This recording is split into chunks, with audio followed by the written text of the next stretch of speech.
What is a reader magnet? This term comes from the term lead magnet in marketing and sales funnels. So a lead magnet is something that is meant to draw leads to you, leads being people who will be an ideal fit for your services or products. And that is why it makes sense that when you're an author, those leads are readers. So you're looking for people who want to read your books, to purchase your books. So you use a reader magnet, something that draws your ideal readers to you. And the purpose of the lead magnet or the reader magnet is to build up your email list. So the email list is still a very, very important part of marketing. It has so many benefits, even though a lot of us are inundated with emails.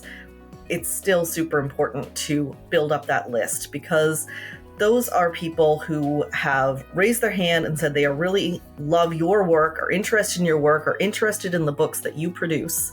And there's no algorithm determining if they see what you send. So you definitely need to be updating your list and keeping in touch with them, building it like a community, like it's a Discord or a Facebook group, really building up relationships with people. And so the reader magnet is something that you offer for free in exchange for an email address. And I put that in quotes because an email address is a form of currency. This is online currency. The email address is valuable. And so you are giving something of value to them in exchange for permission to contact them and permission to develop this relationship with them over time. So when they give you their contact information, now you have that opportunity to build up a friendship, a relationship, and a fan base. So when you release new books, the bigger your list, the more raving fans you have, the more people you have who will want your advanced reader copies, who will be out there promoting you. So building that list is really crucial to this author platform idea. Growing on social media is great. Being able to say, oh, look, I have 2,000 followers on TikTok, great. But it is more meaningful if you have those people on an email list. So when you're building that social media platform, be thinking about how can I bring those people to my list where we have a more intimate connection. That's through the reader magnet. You offer them something free in exchange for coming over and signing up for your email list. The danger of building on a social media platform alone is that you do not have control in that platform. And so if there's an outage, if you get hacked, if suddenly the owner decides that they don't like you, if they're like, oh, you violated community guidelines, we're kicking you out. And you're like, what guidelines? There's no one to talk to. That doesn't happen with email. So it's a much, much safer way to be building up an audience. You don't lose access to those contacts. So what are some things that make good reader magnets? You want something that makes sense with your books. The people that you're trying to draw to you are the people who are going to love your books and want to purchase them. So, something that is related, the more related, the better. So if you have a series, making book one a free reader magnet, or if you have a standalone, writing a short story prequel that leads into that book is perfect, because then people read that short story, they get to know the characters, they like them, and you can say, look, you can read more about them in this book right here. One piece of advice that I got from another self-publishing coach is to make it a complete reader experience, especially for fiction. So not a part of a story, not a chapter of a book, because that is frustrating and not satisfying. So to make it a complete experience, but naturally leads into other things that you can offer. So this is one of mine. You can see here is a free short story, and when they put their name and email address into this form, it redirects them to a thank you page, and it automatically sends them an email that has the attachment with the book on it. When you're a nonfiction author, you can use a chapter of a book, or if you have like worksheets and exercises in your book, you can offer that. If you haven't even published yet, you can still be growing your email list.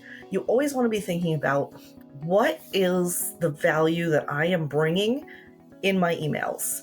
Don't promise people that you're not going to email a lot. We think that this is a great thing if I say, oh, don't worry, I'll only email you once a quarter when I have a release. But then that's going to lead to people feeling like you only care about them when you have something to sell them. Not so great. It also leads to people forgetting who you are and how they got on your list. So it's much better to think about, what can I give them that is of value regularly? Keep that list warm, keep the people in relationship with you, and share all kinds of little tidbits behind the scenes. What's it really like to be an author? What are you going through? What are you trying to do? Are you querying? Are you self-publishing? What is it like?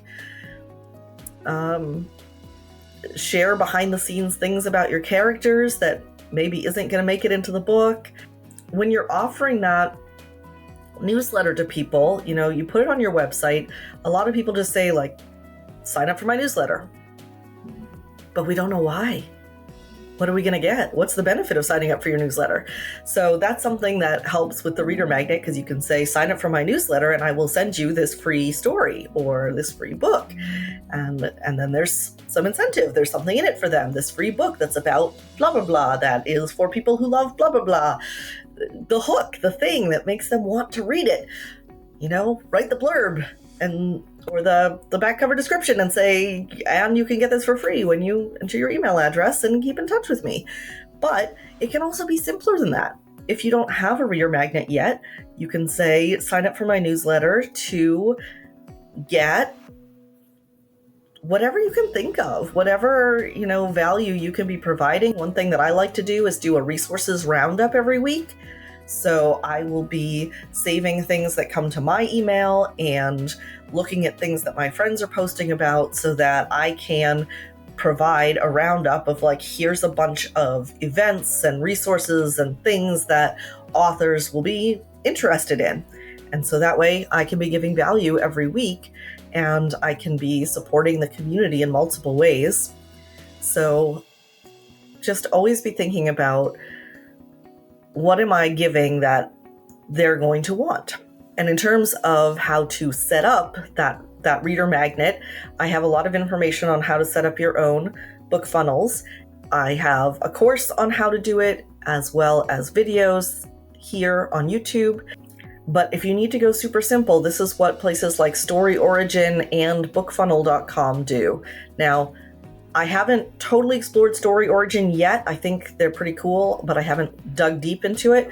Bookfunnel.com, I have some qualms with its name because it doesn't really provide a funnel, but it is a way that you can get started and offer a free reader magnet or ARCs. And you do need to be on the middle tier of payment before you can collect email addresses, which is what's really, really crucial. So make sure that if you are giving away books, that you are getting an email address in return for that. Not always the case with advanced reader copies, but certainly if it's a reader magnet, it's meant to grow your list. Don't give it away without getting the payment of the email address. And I will link to some other places where you can see how to structure and put together a funnel in order to build your email list with a reader magnet.